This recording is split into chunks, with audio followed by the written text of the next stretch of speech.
Just Hockey Show. I'm the Trev. It's too sweet. Anyway, back to retired numbers. I just want to say real quick before I start, I got about 5 or 6 more that are coming along the way. This will be number 28. I want to get to at least 40 by the end of the year, as far as retired numbers is concerned. Trust me, it's a big list. And if I'm going to do them all, I need to really catch up. So, heads up, there's going to be a lot of retired number content coming. Having said that, would you believe this is the first of 11 retired numbers by the New York Rangers? I know. I didn't believe it either. And the fact that it took them as long as it did to retire a number, that's what got me off guard. But either way, let's talk about the number 7, which belonged to Mr. Ranger, Rod Gilbert. Let's do it. So Rod Gilbert's 18-year career, all with the Rangers, began in the 1960-61 season, playing in only one game, but picking up his first assist and his first pair of penalty minutes. Now he would repeat the games played number in 61-62, only picking up no points. But the Rangers made the playoffs that year.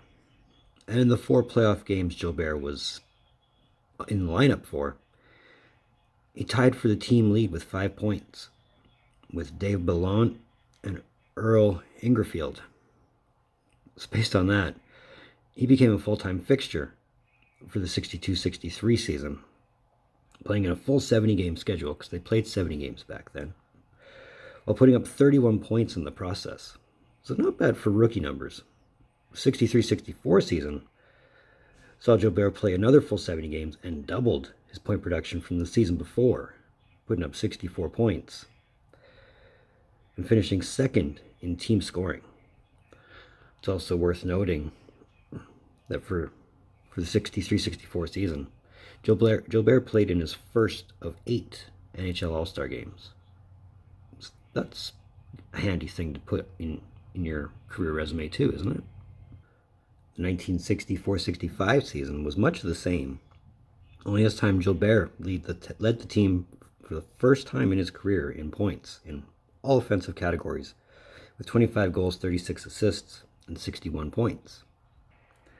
For 1965-66, this would see Gilbert limited to only 34 games, due in large part to a spinal fusion operation he had mid-season. He would only produce 25 points in his half season, and would have to make a comeback of sorts for 66-67, which saw Gilbert play in 64 games, lead the team in goals with 28, and finishing second in team scoring with 46 points. But the more important thing for the 66-67 season is the Rangers managed to return the playoffs after 4 seasons. And while the experience would only last 4 games, Gilbert would lead the team in playoff points with just as many points.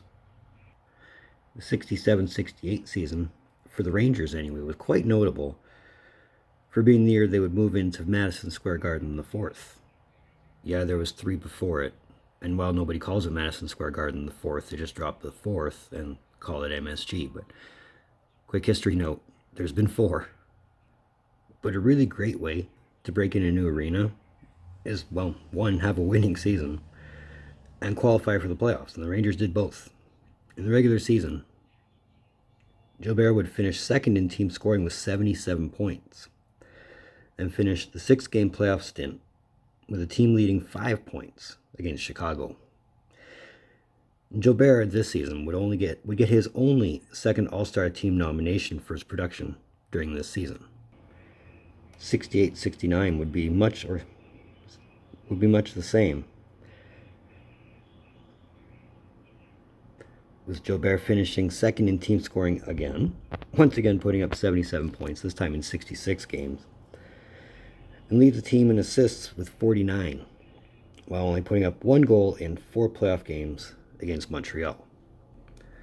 For 1969-70, Gilbert would be given the A as alternate captain, and would see him put up a modest 53 points, his lowest point total since 1967, in 72 games, while leading the team in playoff points with 9 points in 6 games.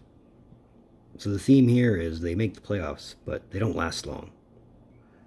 The 1970-71 season saw a huge change, not just in Gilbert's production, but also in the Rangers' playoff success.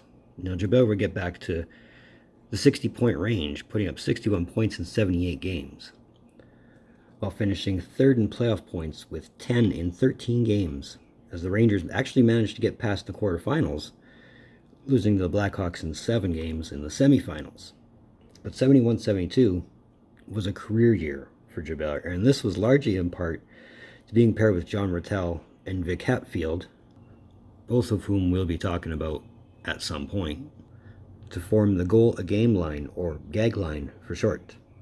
Now, Gilbert would finish third in team scoring and fifth in league scoring this year, putting up a career high in 43 goals to go with his 54 assists for a career best 97 points. The interesting thing about the GAG line was it was so productive that the combo of Ratelle, Hatfield, and Gilbert would finish third, fourth, and fifth in league scoring. Not bad for a line. Gilbert would put up career highs in the playoffs all across the board as he played 16 games, putting up 7 goals, 8 assists, and 15 points, as the Rangers would make it all the way to the Stanley Cup, only to lose to the Bruins in 6. And Gilbert would be named to the first NHL All-Star team for the only time in his career this year.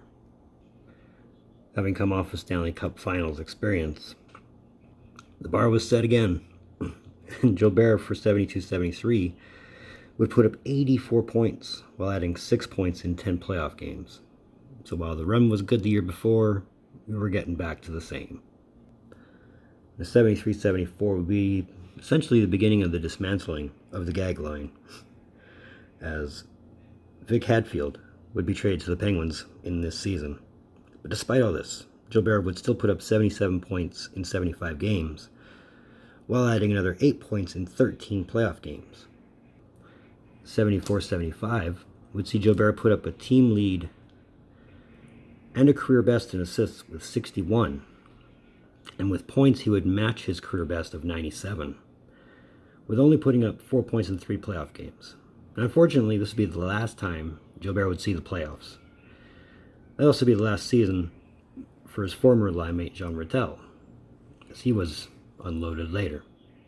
In the 75-76 season, he went to Boston in a package that would bring Phil Esposito to the Rangers, and would see Gilbert have a very uneasy relationship with the new team captain.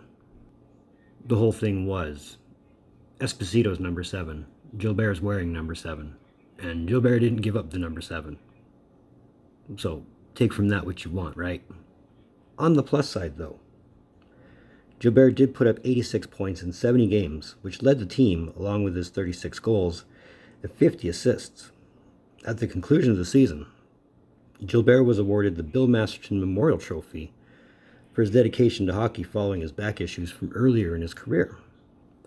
76-77 had a few notes. It saw Gilbert play in his 1,000th game and score his 1,000th point on February 19th, 1977.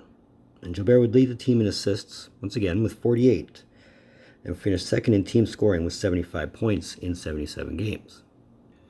The last season of his career, the 1977-78 season, was marred by a contract dispute.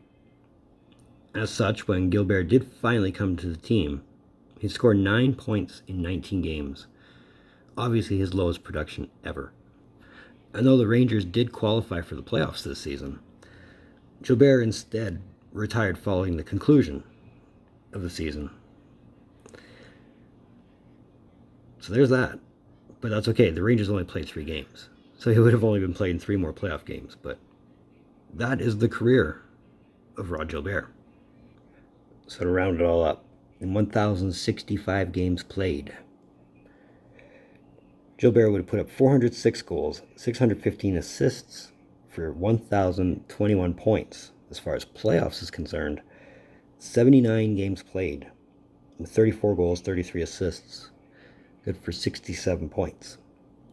He was named to the NHL's first All-Star team in 1972. He was named to the second All-Star team in 1968. He won the Bill Masterton Memorial Trophy for for dedication to hockey in 1976. He was elected to the Hockey Hall of Fame in 1982. He has the most career goals. These are Rangers records. Most career goals for a Ranger with 406, and most career points with 1,021. The most even strength goals at 298, the most even strength points at 698, and the most even strength assists with 400. He's tied for the team record with most playoff goals with 34. And he has the most playoff even strength goals at 23 and points at 48. And on October 14th, 1979, number 7 was the first number retired in Rangers team history. So there you go. Now, while most of my viewing of Rod Gilbert only comes through YouTube clips and old highlight reels, he was an amazing playmaker. He had great hands. He had speed. So he's definitely the kind of player you wanted to have on your team, either way. But would have loved to see him in a different team. I wonder if he would have been more successful then and have that Stanley Cup of his. But time will tell, right? Either way, this was the number, or this was the video for the number 7, Rod Gilbert. So I watch hockey shows. I want to thank you for tuning in. Don't think I don't appreciate the gesture, especially if you're right here. But if you've made it this far, let me know you were here. Give me a thumbs up. If you want, that red button keeps teasing everybody. If you're considering it, hit it up. I'm seeing the numbers go up, and I'm thankful to each and every one of you, so let's keep this up. Socials in the description down below. Let's move forward. As far as retired numbers goes, like I said, I got about 5 or 6 more in the can that I'm just getting finished up. But either way, in the meantime, in between time, be looking for more videos from the Trev. Later.